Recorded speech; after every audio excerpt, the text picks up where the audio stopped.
Hey y'all, and welcome back to my channel. So as y'all can tell, I'm looking a little bit rough, but that is okay. Jelani dropped the album today, so this is gonna probably be a voiceover video just so I don't get copyrighted. And what we are doing is our edges.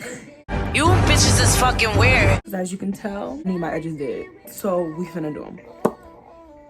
Hello ladies and gentlemen, so what we're going to use today is our 24-hour edge tamer with the green lid, extra super hold, and we're going to slather that all over our edges.